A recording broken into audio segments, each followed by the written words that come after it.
Hello.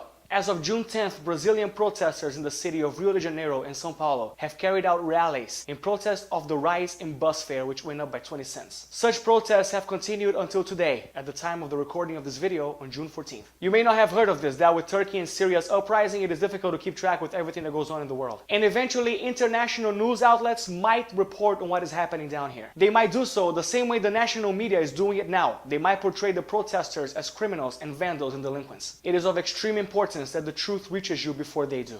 The recent uprising that is spurring in Brazil is not an act of unwarranted violence, and it is not gratuitous vandalism. It is the result of what happens when a society is forced to put up with the ludicrous, nonsensical laws that are created only to benefit the lawmakers themselves, and which result in a wealth and social gap so outrageous it would be cause for hilarity if it weren't true. Some of the policies proposed and approved by our representatives are as follows. And I assure you, as incredible as they may appear, I am not making them up. They are real and they are being exercised right now. Politicians have awarded themselves the privilege of receiving up to 3 extra months of salaries. So after resuming their year's pay in their December salary, they are paid thrice more, as if their year had 3 extra months. And their salary, by the way, is about 17,000 reais per month, while minimum wage stands at 600. Politicians have also awarded themselves privileges for paid expenses, such as air tickets, ranging from 10 to 22,000 reais. Government-provided housing expenses to the tune of 3 to 4,000 reais. Private phone expenses for up to 1,000 reais per month, as well as an amount between 60 and 82,000 reais of spending money, which they then can use in order to pay off whoever they claim is necessary for them to conduct their daily functions. Politicians sometimes take advantage of this by hiring friends and relatives for completely made-up positions, professions that don't exist,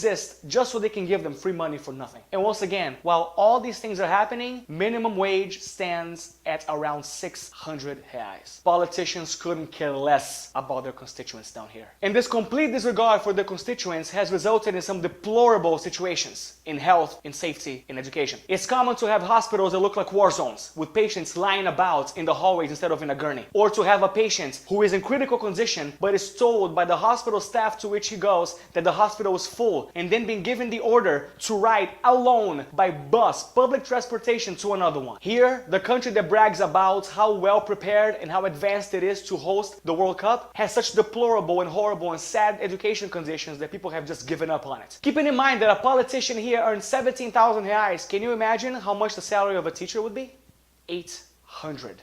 Imagine a person who went to college to exert a profession as important as teaching a generation of children to lead the country in the future, having to only allow herself 200 reais, or rather 200 bucks from your country per week to feed her family. That's how it is down here. And yet the Brazilian capital turns a cold shoulder to all this. While these disgraceful facts still persist and occur, they are building right now, or have concluded building by the time you watch this video, the Mané Garrincha, the most expensive soccer stadium to ever host a World Cup game, at the tune of 1.2 billion reais. 1.2 billion, while people starve in slums and die in hospital corridors. Also in the subject of preparing for the important events of the World Cup and the Olympics, poor people that live around the areas that are being prepared to host the soccer games of the World Cup and the games of the Olympics have been evicted from their homes in a near Gestapo-esque fashion. The police have marked the front doors of their homes, preparing them to be run over by a bulldozer the next day. And any resident that tries to stand his ground and stay home is being met with crowd dispersion evasion techniques, including gunfire, with total disregard for women and children. And even now, as we speak, a bill is being discussed that will render the Supremo Tribunal Federal, the government body that is responsible for keeping politicians in check, completely useless. If this law is accepted, then politicians will run free and be able to do whatever they wish to without anyone to check on them. This is absolutely unacceptable. It has gone on for too long and people are sick of it. Only this time something substantial can be done, and that is where you come in.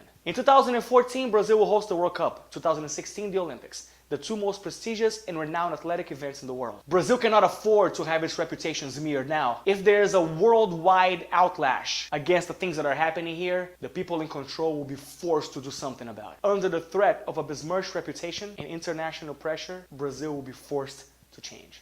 We're not asking you to do too much. Just please post something about the facts we have just told you in your Facebook wall or Twitter feed. Also, if you want to research in the internet to see if what I'm saying is true, go ahead and do so. As well as the recent riots that are happening in Brazil, in the cities of Rio de Janeiro and São Paulo, you can research them as well and talk about them. Write about them in your Facebook wall and your Twitter feed, along with the hashtag #ChangeBrazil. Then tell your friends about this video and share it. Continue sharing it on Facebook, on the Facebook wall and the Twitter feed. In fact, I would like to beckon every vlogger that exists in Brazil that may see this video, and by extension every vlogger in the world that sees this video, to talk about these issues. You don't have to talk about this video in particular or talk about me or the channel if you research whichever it is, but please make some noise about what is going on down here. If you wish to help spread the hashtag below, feel free, it would be awesome, but if not, whatever. Just please make some noise. Something great might be happening here now. Please make it so that we don't let this moment pass us by.